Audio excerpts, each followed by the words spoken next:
From the Library of Congress in Washington, D.C.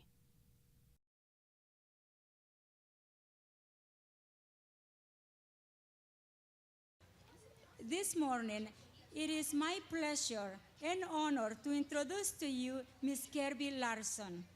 She has authored several books, including Hattie Big Sky, The Fences Between Us, and The Friendship Doll. Hattie Big Sky is a 2007 Newbery Honor Book. Ms. Larson's most recent book is Hattie Ever After. So please join me in welcoming Ms. Kirby Larson.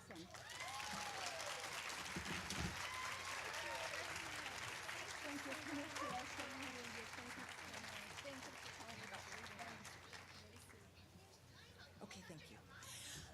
Well, hello, everybody. Thank you so much for coming. Okay, I can't wait any longer. This is one reason that I love writing historical fiction, because my friend Jennifer Holm found for me a San Francisco Chronicle from 1919 and brought it all the way from California to the National Book Festival so she could give it to me. And I mean, I know, is that awesome?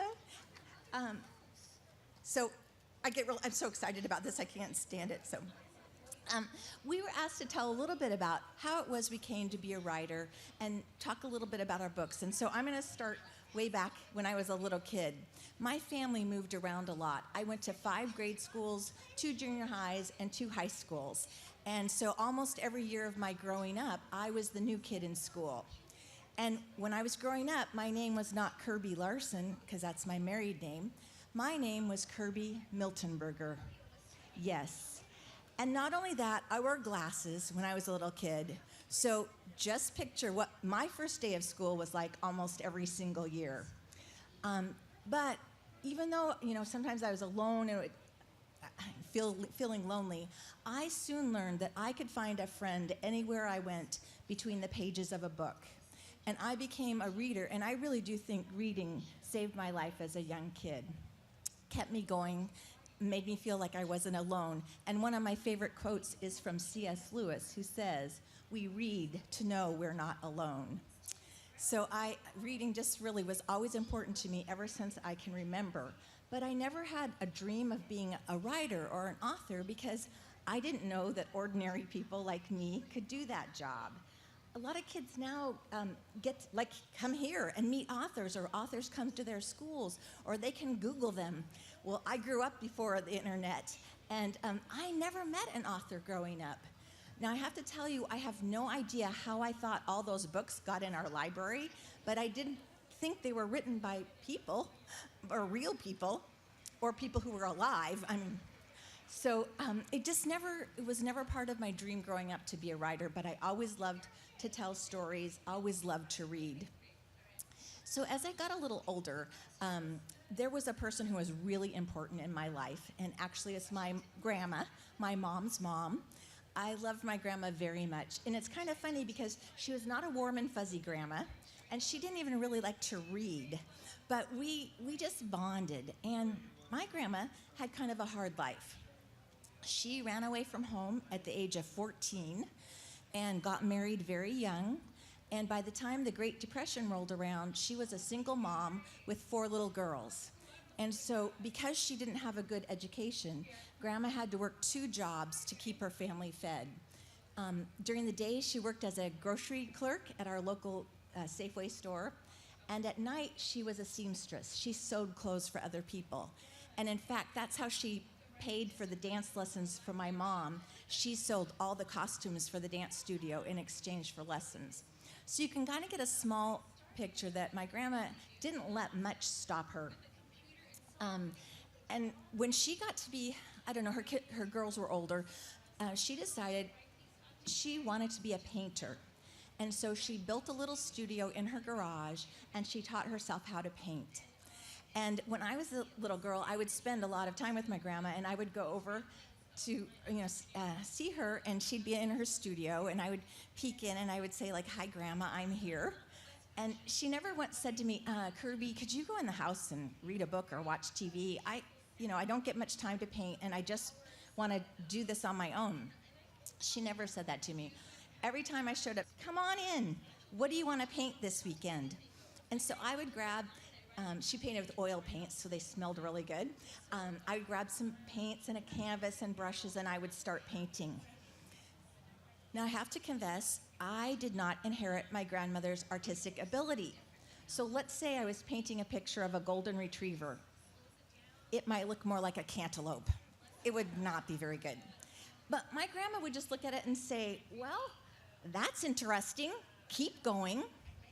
And we didn't know it at the time, but she was teaching me the first most important lesson of being a writer. And that is, no matter how bad that first draft looks, you've got to get it down. You've got to finish it. Later, when I got to be about 6th grade, Grandma decided it was time for me to learn how to sew. And I actually learned to sew on an old treadle sewing machine, which you push with your feet. And because she was a seamstress, my grandma was very particular. And when I was in 6th grade, the big fad for girls was plaid wool skirts. Do you guys know what a plaid is? It's with stripes going both directions. So I whip up my skirt, and I'm so proud of it, and Grandma looks at it and says, no. This plaids are not matching at the side seams. And she handed me a seam ripper, and I had to rip it out over and over and over again until I was pretty cranky at my grandma, but you can't really get mad at your grandmother. Later on, I realized she was teaching me the second most important lesson of being a writer, and that is, you can't be satisfied with a story that's almost right. That's pretty good. You have to keep working at it until you get that story stitched up exactly right at the side seams. And so I am always indebted to my grandmother for that gift, and I find it wonderfully ironic that one of my best teachers never went beyond 8th grade. I mean, she made sure I got beyond 8th grade through college and through high school. So education was important to her. So that's kind of how I got started. But again, remember, I didn't have a dream of being a writer. It was when I had children of my own, and I was reading to them all the time, and especially one book that just launched me. And it's an old book. It's called Ming Lo Moves the Mountain, and it's by Arnold Lobel.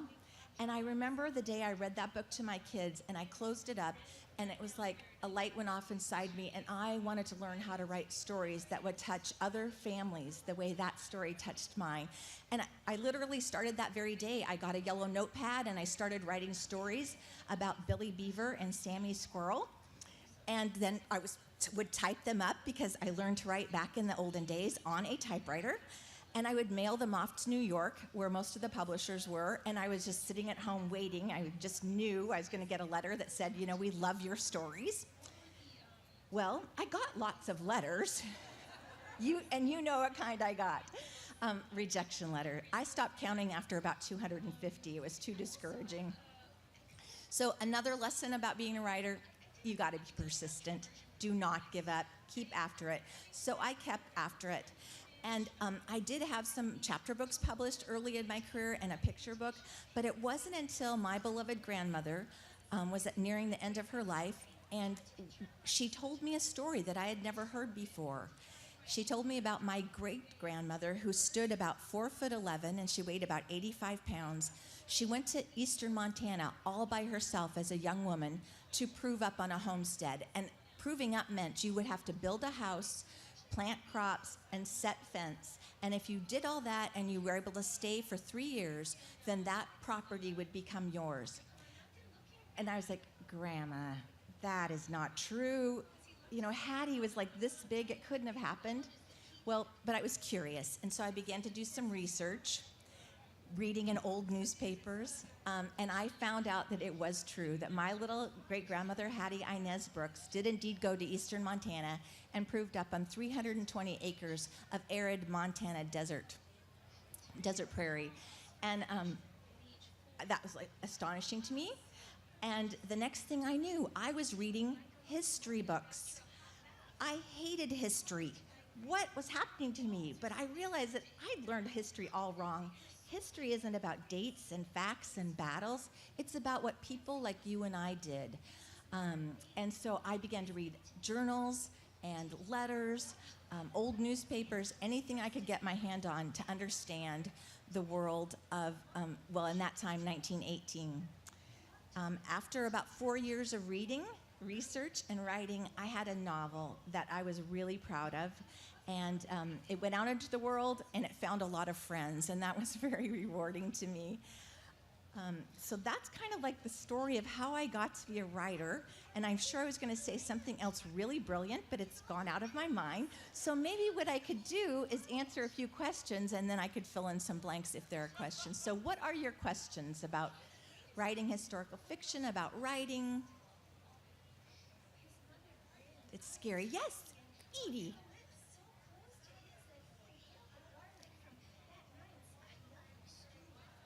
Oh, yeah.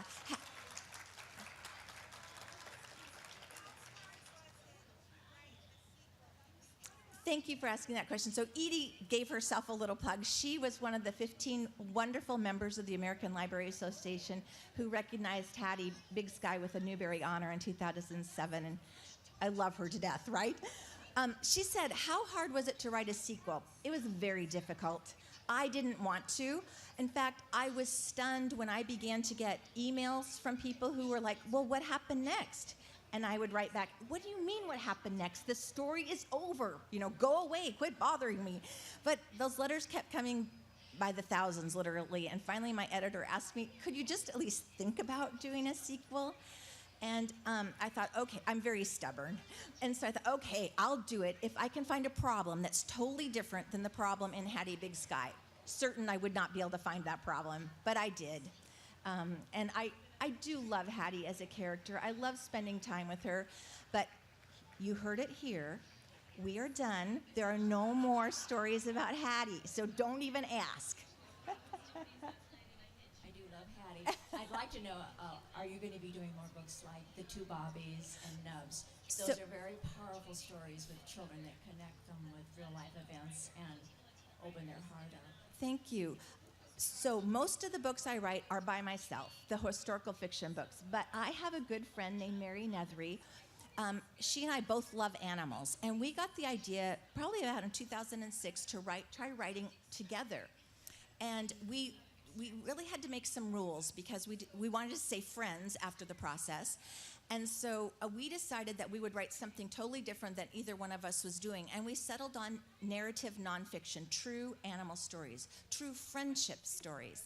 And so we wrote The Two Bobbies together. We loved that experience. We wrote another book called Nubs.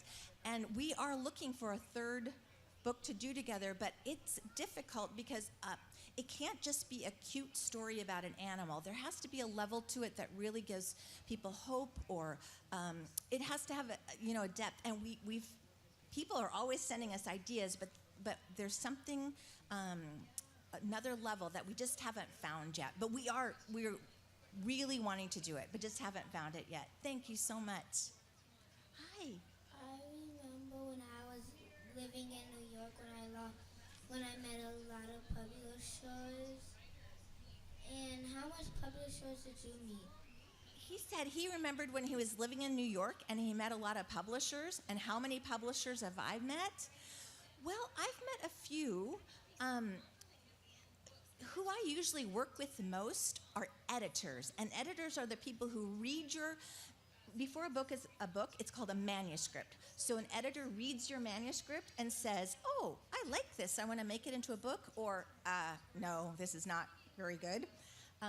And sometimes even after they want to make it into a book, they tell you that you need to fix it up. So mostly I know editors, because publishers are kind of higher up and they're like the business people. So I've never counted. How many did you meet? Did you count? No. Yeah. They're nice people, though, aren't they? And they love books as much as we do. That was a great question. Thank you.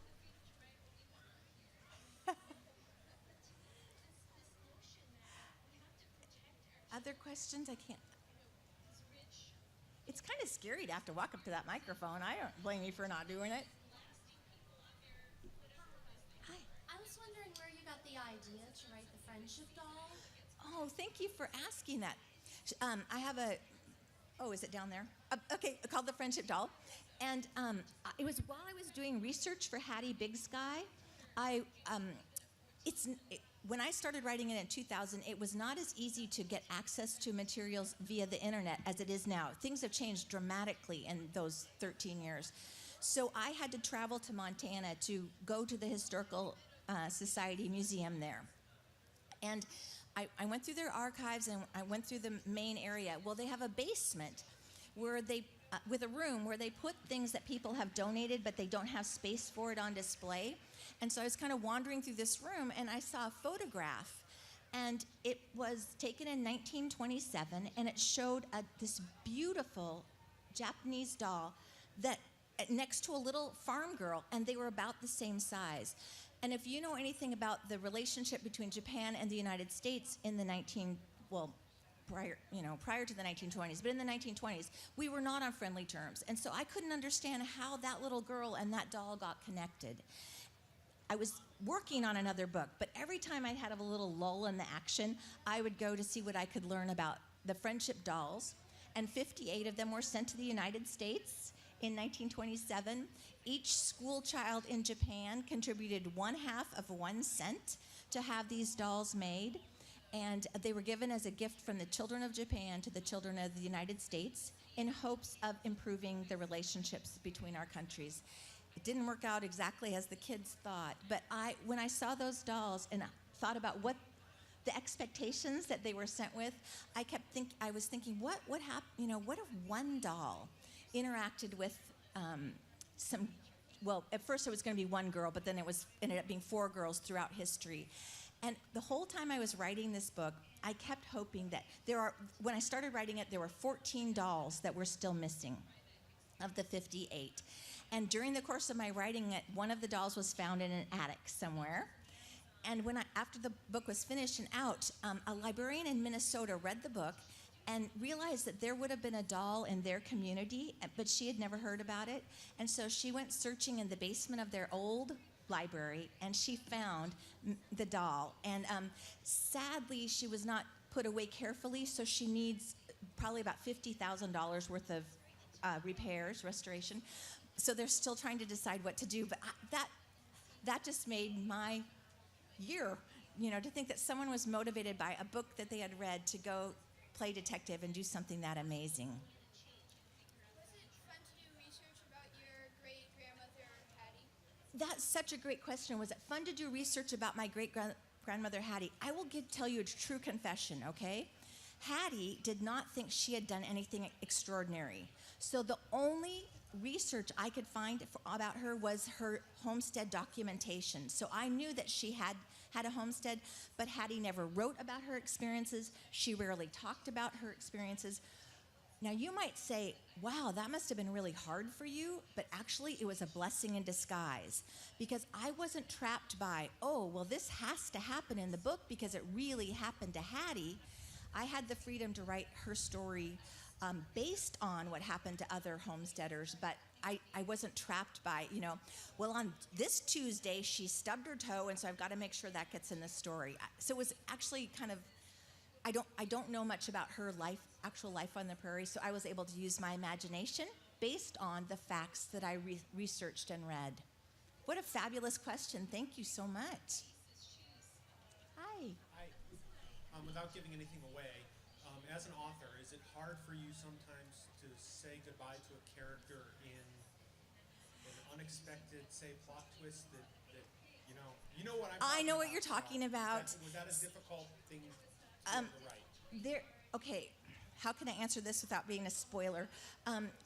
There's a situation in the first book, in Hattie Big Sky, where there is a loss, and I knew, because of the history and the Spanish influenza epidemic, that there would have to be, if I was going to be believable, there would have to be a loss in the story. And I actually had a different character identified for that loss. And this has never happened to me before, but when I was writing that scene, I suddenly was Hattie in that room, and I realized that all my planning was not going to work out, that something different was going to happen. And it's never happened to me since. And I just knew that I had to face facts, and it was not going to be as easy as I thought it was going to be. Yeah, sure. We have 10 minutes left, so I'll try to be shorter in my answers. Sorry. What's your favorite book written and why? Favorite book written? Do you know there's a lot of books out there? And what if I name a book that my friend wrote and forget another friend? But can I tell you a book that my kids and I loved to death when they were growing up? It's a picture book illustrated by Quentin Blake and written by Russell Hoban, and it's called How Tom Beat Captain Najork and His Hired Sportsman. And it's all about how this kid beats these professional sportsmen because he's good at just playing around. So it's really a great story. Like when you were in high school and elementary school and stuff, like what did your teachers think of your writing when you wrote stories? I got encouragement from my teachers, I will say, but okay, if any of you were any of my teachers back in the 70s, I'm sorry, but in those days we didn't get encouraged to be creative. We got encouraged to have good penmanship, good punctuation, and good spelling. And so I'm sure had it been a different time, I would have been given good encouragement, but it just wasn't kind of the mindset of the time. In your book, Hattie Big Sky, is Charlie like really a friend of your great-grandmother's? So Charlie is a friend of Hattie's in the book. Charlie is based on my husband's grandfather, Myron Mike Hawley, who at 17 did go off to fight in the Great War in England. And so, like, the letters that Charlie writes home to Hattie are based on letters that Mike wrote home. But Charlie, like every other character in that book, is created as out of my head and my heart. Yes? I'm in the middle of teaching your book, Hattie Big Sky, to a bunch of middle schoolers, and they're really enjoying it. Oh, thank you. And one thing I'm enjoying about it is that the boys are enjoying it as much as the girls are. And I guess one preconception I always have going into a book is, books with male protagonists are going to pull boys and girls potentially, but books with female protagonists always don't pull everyone. And I'm enjoying the fact, and I was wondering if this is part of your thinking, that Hattie's story is not a wedding story, because usually stories for girls. I'm very that's the subversive, story. but I look so sweet and innocent you would not imagine. But think of what we're telling kids if we're saying it's not worth your time to read about a girl character. You know, last time I looked, there's a lot of women in this world, and so I think that's not a good way for us to think. But the other thing is, history has primarily been written by men, and there's so many young women who did such amazing things that I am committed to digging out those stories and sharing them. So, yeah. So 2 last questions. I think we can get them in. Where did you come up with the idea for the fences between us? The fences between us, this is another reason why when I do research, sometimes I don't go in with a preconceived notion. I was reading in the archives at the University of Washington. I live in Washington State. And I came across the personal papers of a man named Reverend Emory Andrews. And there were all these thank you letters in this folder thanking him for what he had done, and all the names were Japanese. And I realized that he had actually helped people who had been sent to the war relocation camp in Minidoka. And I was so inspired. I just thought how brave that was of him. And I wanted to try to find a way to tell that story. And I figured out that he had a son named Brooks, and I figured out that Brooks might still be alive and living in the area, and so I Googled him, and I found him, and I interviewed Brooks, and he told me something really interesting. His father's choices actually tore their family apart because it was so, people were so against him supporting the Japanese. And so that gave me, that was the conflict that, you need for a novel. It's like, here I am as an adult really admiring his choices and his actions, but if I had been a 13-year-old girl, his daughter, would I have thought that was so awesome that my dad was getting spit on and, editorials written about him in the paper? Probably not. So that's kind of where it all came from. Thank you. Good question. Last question right here. What happened to the land that your ancestral Hattie settled? Is it still in the family? The property that Hattie proved up on, no, it is not in the family. She sold it in 1919 and went to work at a fish camp that her sister and brother-in-law had opened up. And the people who bought it actually lost it. And so in like 1940-something, I can't remember the date now, a member of the community paid the back taxes and bought the property, and now it's pasture land for their cattle, yeah. But they did allow me to go on the property and walk around, and I found where Hattie's house had been. So thank you for being such a lovely, warm audience. Thank you so much.